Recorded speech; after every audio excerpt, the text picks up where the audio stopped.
Let me ask you a question that might hit a little too close to home. Do people often tell you, "You're so mature for your age," or "You're really strong," or "You handle pressure better than most people"? And when they say it, do you feel proud for half a second and then strangely tired? Because here's the uncomfortable truth most people never consider. That strength might not be a personality trait. It might be a survival response. And if that sentence made you pause even a little, stay with me. Because today, we're talking about a psychological secret that almost no one explains properly. If you had a hard childhood, not necessarily abusive, not always dramatic, but emotionally unsafe, unpredictable, or overwhelming, your brain didn't just endure it, it adapted. It rewired itself. And that rewiring creates rare traits most people admire without realizing the cost behind them. This matters because many adults spend their entire lives thinking, "This is just who I am," when in reality, it's who they had to become. And once you see that difference, you can't unsee it. Let's talk about it. Psychology shows that childhood trauma doesn't always create people who look broken. In fact, that's the myth. Most people with hard childhoods don't look damaged at all.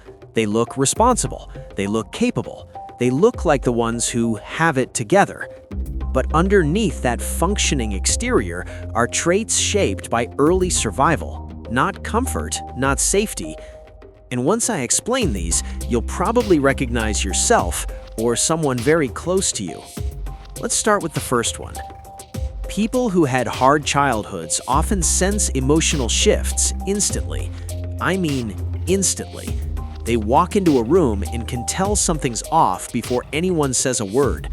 They notice tone changes, micro-expressions, energy shifts. Someone sighs slightly differently and they're already alert. Psychology calls this hypervigilance. And no, it's not because they're anxious or dramatic. It's because their nervous system learned very early that emotions were information. When you grow up in an unpredictable environment where moods could change the atmosphere, where tension meant consequences, your brain learns to scan constantly. As a kid, this skill kept you safe.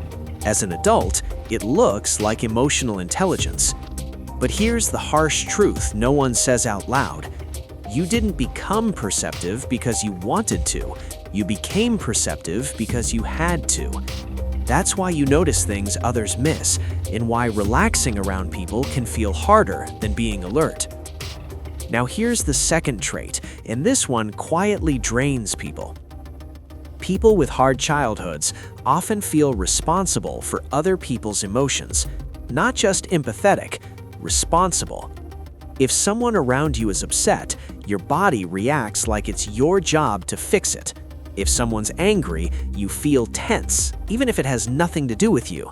If someone's disappointed, guilt shows up automatically. Psychologists link this to something called emotional role reversal. Basically, as a child, you learned that keeping someone else calm made life safer. You learned that managing emotions, yours or theirs, was part of survival. So now, as an adult, you don't just care about how others feel. You feel accountable.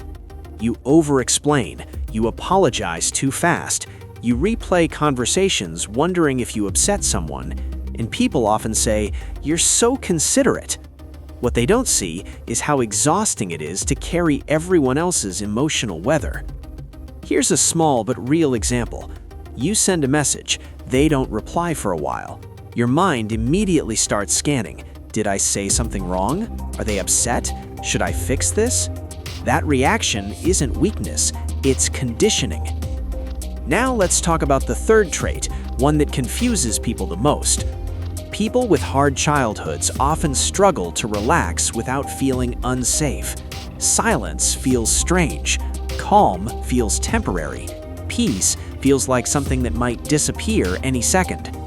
Psychology shows that when chaos is normal early in life, the nervous system doesn't recognize calm as safety. It recognizes it as unfamiliar. So instead of relaxing, the body stays slightly on guard.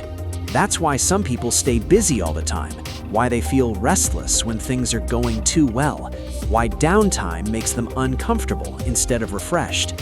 It's not because they love stress, it's because their body learned to survive inside it. And here's the part that really messes with people. When life finally becomes stable, they feel uneasy. They don't trust it yet, because stability was never guaranteed before. Now the fourth trait, this one gets praised the most. People with hard childhoods often become extremely independent. They don't ask for help, they handle problems alone. They figure things out quietly. Psychologists call this defensive self-reliance. When support wasn't consistent or wasn't safe, the brain adapts by minimizing needs. You learn early, don't rely on anyone, don't expect help, handle it yourself.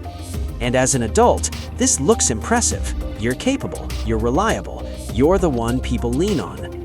But here's the uncomfortable truth beneath that independence. It wasn't born from confidence, it was born from necessity. And that's why depending on others can feel deeply uncomfortable, even when you want connection. You're not cold, you're conditioned. Now the fifth trait, the one that often goes unnoticed. People with hard childhoods tend to have deep empathy, but hide their own pain. They listen well, they understand suffering, they comfort others naturally. They sense unspoken emotions and know exactly what to say. Psychology shows that experiencing pain early increases emotional awareness, but at the same time, many of these people learned that their own emotions were inconvenient, ignored, or unsafe, so they became strong quietly. They show up for others, they rarely ask for the same in return, and people assume they're fine. But strength without safety isn't healing, it's endurance. Now here's the bomb truth most people never hear. These traits are not your personality. They are survival adaptations. They helped you once, they protected you when you needed them. But adaptation isn't the same as freedom. And healing doesn't mean losing your strength. It means no longer needing it all the time. It means learning that rest is safe, that calm doesn't have to be earned, that asking for help doesn't make you weak. You don't need to stay alert forever. You don't need to carry everyone else's emotions. You don't need to prove how strong you are. You deserve softness too. So here's the question I want to leave you with, the one that really matters. Which of these traits felt personal, and which one are you finally ready to unlearn? If this resonated with you, you're not alone, and you're not imagining it. Hit like if this felt uncomfortably accurate. Subscribe if you want more psychology that actually explains why you are the way you are. And if you're ready, share this with someone who's been strong for way too long. Because survival kept you alive, but healing is what lets you live.